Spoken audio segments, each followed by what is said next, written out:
হয়, এই মুহূৰ্তত মই উপস্থিত আছোঁ কলিয়াবৰৰ চুলুঙত আৰু এই মুহূৰ্তত মই জনাবলৈ আপোনালোকক বিচাৰিছোঁ যে মোৰ পিছফালে যিখন টোলগেট দেখি আছে সেই টোলগেটখনে অহা 23 তাৰিখে মুকলি হ'ব আৰু মুকলি হোৱাৰ পিছত জনতাই অধিক ধন ভৰিব লাগিব। জনতাৰ মূৰত এক ৰামটাঙোন পৰিব বুলি ইতিমধ্যে চৰ্চা হৈছে। বিগত কেইদিনমানৰ আগতে দেৰগাঁও যিখন টোলগেট আছিল সেই টোলগেটখন খোলাৰ পিছতেই যাত্ৰীসকলৰ মাজত এক হাহাকাৰ পৰিৱেশ সৃষ্টি হৈছিল।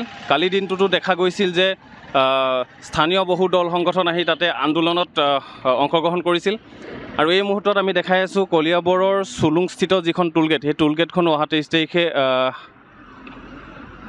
অপেনিং কৰিব আৰু অপেনিং কৰিবৰ কাৰণে তাৰ যিসকল কৰ্মচাৰী সেই কৰ্মচাৰীসকলক মোৰ কেমেৰা পাৰ্চন সহযোগে দেখুৱাব যে কিদৰে কামত ব্যস্ত হৈ আছে। আৰু কলিয়াবৰ দিশৰ পৰা তেজপুৰ দিশলৈ যাওঁতে নতুবা উত্তৰ পাৰলৈ যোৱাৰ সময়খিনিত কিদৰে মানুহে অধিক টোল টেক্স ভৰি যাত্ৰা কৰিব লাগিব আৰু যাত্ৰীসকলৰ মাজত কি হাহাকাৰ পৰিৱেশ সৃষ্টি হ'ব, এই সবিশেষ পৰিৱেশ দেখুৱাই এই মুহূৰ্তত মই উপস্থিত আছোঁ চুলুঙত। মোৰ সহযোগীয়ে দেখুৱাই আছে এক সামগ্ৰিক পৰিৱেশ। যিহেতু টোল টেক্স অসম ভূমিত বহুকেইখন নতুনকৈ অপেনিং হৈছে। অপেনিং হোৱাৰ পিছতেই কিন্তু যিসকল যাত্ৰী চাৰিচকীয়া বাহন হওক, যিসকল দূৰণিবতীয়া যাত্ৰী আহে তেওঁলোকৰ মাজত এক হাহাকাৰ পৰিৱেশ সৃষ্টি হয়। তেওঁলোকে অধিক টোল টেক্স ভৰিব লগা হয়, যাৰ ফলত তেওঁলোক কেইবাখনো টোল টেক্স যেতিয়া পাৰ হয় তেতিয়াহ'লে তেওঁলোকে বহু ধন ভৰিব লগা হয়।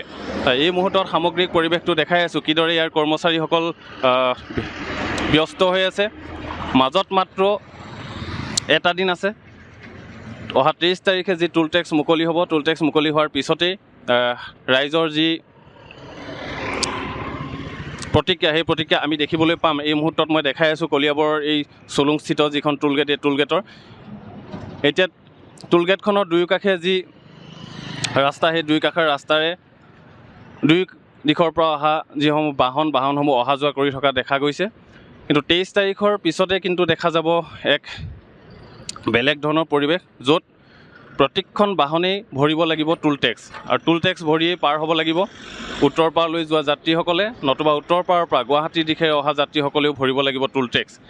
এই মুহূৰ্তত মোৰ সহযোগে দেখুৱাই আছে যে সামগ্ৰিক পৰিৱেশ আৰু মই উপস্থিত আছিলোঁ কলিয়াবৰৰ এই চুলুংস্থিত যি টোলগেট এই টোলগেটত আৰু এই টোলগেটৰ পৰা যি সামগ্ৰিক পৰিৱেশ দেখালোঁ এই মুহূৰ্তত। মোৰ সহযোগীৰ সৈতে কলিয়াবৰৰ পৰা সত্যজিৎ গগৈ। হয়, আজি আমি ঘৰৰ পৰা কলিয়াবৰলৈ ওলাইছিলোঁ, দেখিলোঁ যে টোলগেটখন প্ৰায় মুকলি হওঁ মানে চাগে 2 এদিনতে মুকলি হ'ব। গতিকে চৰকাৰে এইটো কি কৰি আছে আমি মানে বুজিবলৈ পোৱা নাই। নতুন বছৰত এই বিহুৰ বতৰত চাগে ৰাইজক এইখন উপহাৰে দিছে নেকি চৰকাৰে।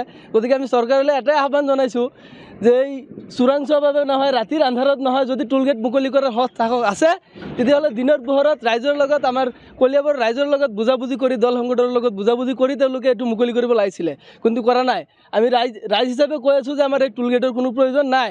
আমি ঘৰৰ পৰা ওলাই আহোঁতে যদি 3 কিলোমিটাৰ 2 কিলোমিটাৰ পিছতে যদি এটা টোলগেট পাওঁ তেতিয়াহ'লে আমি গুৱাহাটী যাবলৈ বা উজনি অসমলৈ যাবলৈ আমাৰ কিমানখন টোলগেট পাম আৰু কিমান আমি টোল টেক্স ভৰিব লাগিব। গতিকে চৰকাৰে কৈছে আপোনালোকে উন্নয়নৰ ৰাজনীতি কৰক, আপোনালোকে এই টোল টেক্সৰ এই ৰাজনীতি নকৰিব, ৰাইজক জ্বলা-কুলা খোৱাৰ এই ৰাজনীতি আপোনালোকে নকৰিব।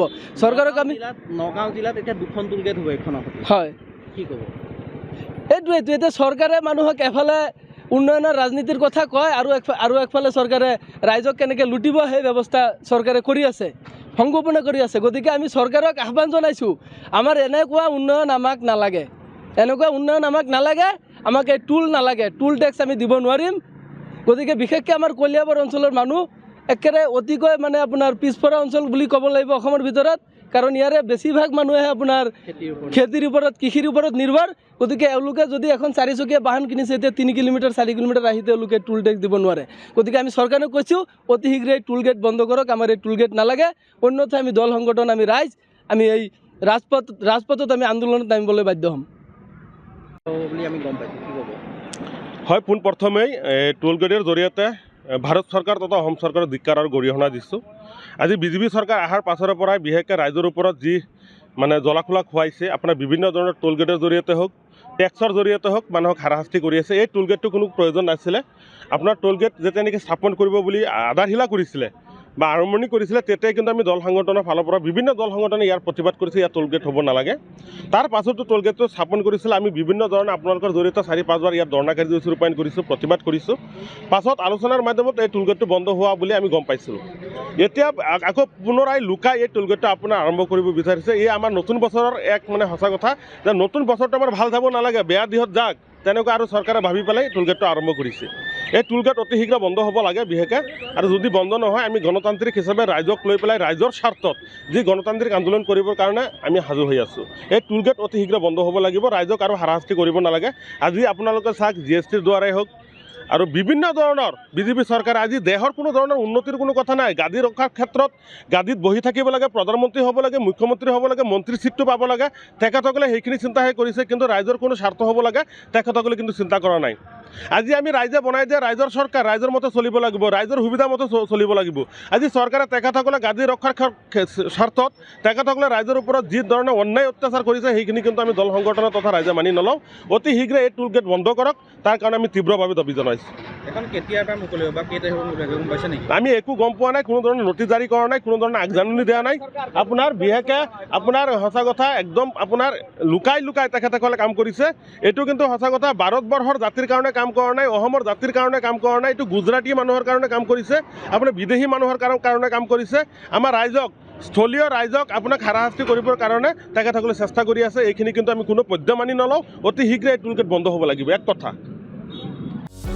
যিকোনো খবৰৰ বাবে যোগাযোগ কৰক আমাৰ এই নম্বৰত 9181 307 221।